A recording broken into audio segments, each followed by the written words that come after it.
Namun Tuhan tidak menghendaki bahwa orang Kristen terus menjadi bayi rohani terlalu lama. Ketika mereka mulai bertumbuh, firman Tuhan memberi mereka makanan yang lebih banyak lagi. Dalam perikop ketika Tuhan Yesus dicobai oleh Satan untuk mengubah batu menjadi roti, Tuhan Yesus menjawab dalam Matius 4 ayat yang keempat, ada tertulis, manusia tidak hidup oleh roti saja, tetapi oleh setiap firman yang keluar dari mulut Tuhan.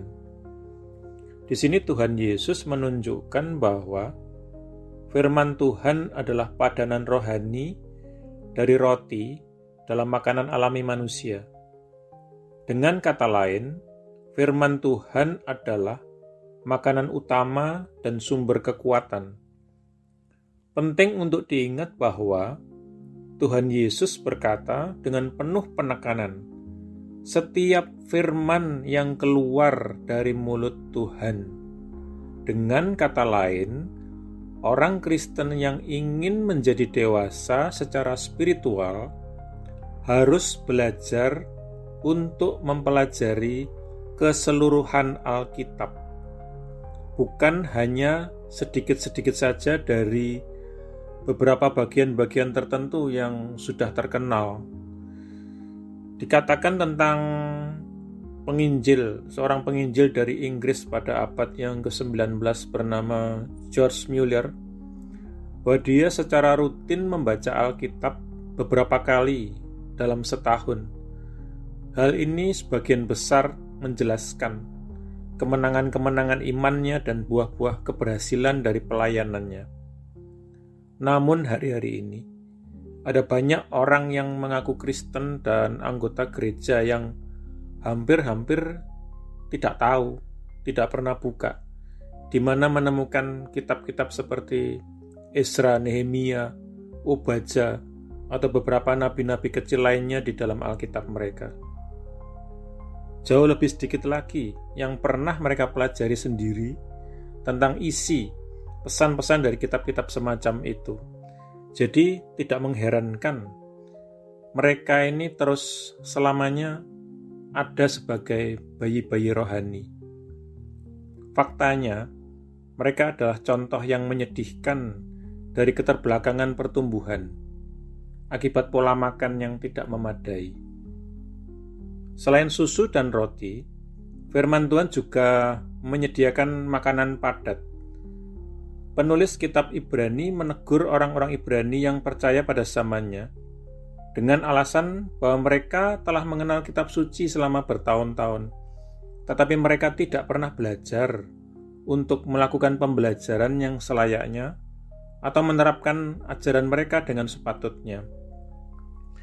Akibatnya mereka masih belum dewasa secara spiritual dan tidak mampu untuk menolong orang-orang lain yang membutuhkan pengajaran rohani.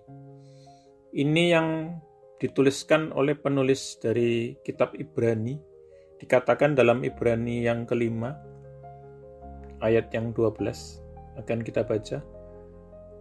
Sebab sekalipun pada waktu ini kamu seharusnya sudah menjadi para pengajar, kamu masih memerlukan seseorang untuk mengajar kamu lagi prinsip-prinsip atau unsur-unsur pertama, prinsip-prinsip dasar, unsur-unsur dasar dari firman Tuhan. Dan kamu membutuhkan susu dan bukan makanan padat. Setiap orang yang hanya ambil bagian dari susu adalah tidak berpengalaman dalam firman kebenaran, karena dia adalah bayi.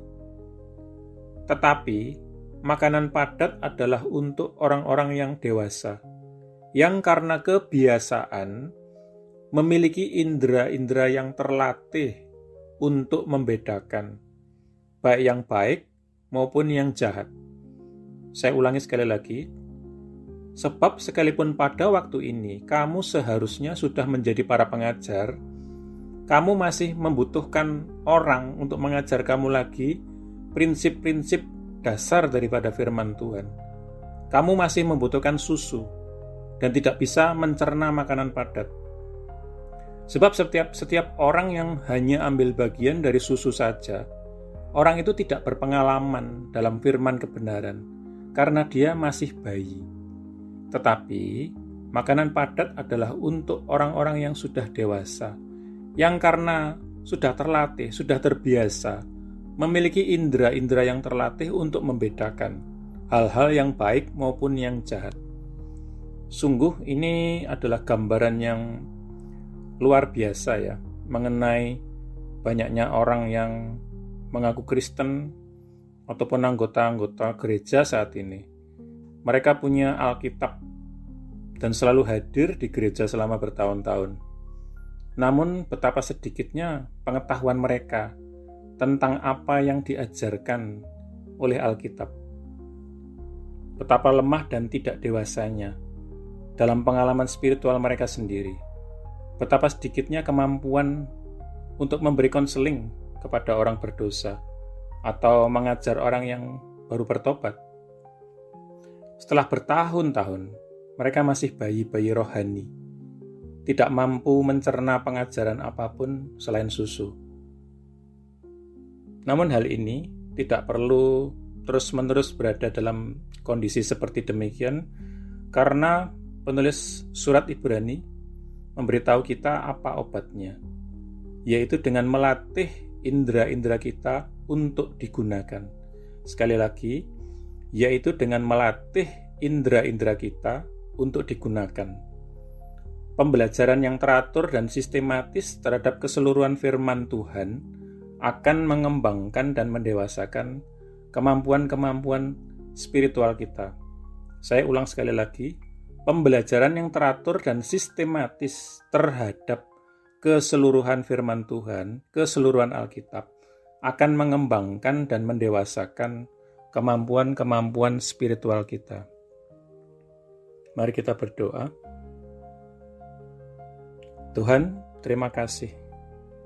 Engkau telah menolong aku untuk secara aktif menstimulasi pertumbuhan ke dalam kedewasaan rohani dengan mempelajari firman-Mu yang mulia dan kaya. Berikanlah aku rasa cinta yang baru dan rasa lapar akan firman-Mu. Aku memuji Engkau ya Tuhan, untuk firman-Mu yang memberikan kehidupan. Amin.